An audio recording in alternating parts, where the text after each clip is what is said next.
How to change Disney Plus subscription. So first things first, there are two specific types of changing subscriptions or plans in Disney Plus.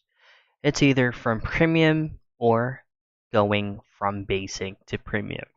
So take note that if you're lowering down your current subscription, it will not take effect immediately.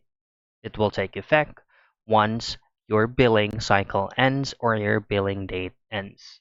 However, if you're currently on a basic plan and wanting to upgrade it to a higher tier or into premium, it will take effect immediately. So doing so is just simply going into Disney Plus official site or logging into your Disney Plus applications account and then head over directly to manage subscription from your account settings.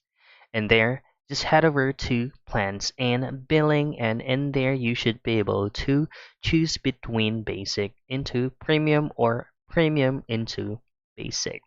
You just have to confirm everything and you will receive a receipt depending on the account that you bind in. For example, your email address that you use to log in your Disney Plus, you should receive a receipt afterwards. And that's pretty much it. That's how you change plans on Disney Plus.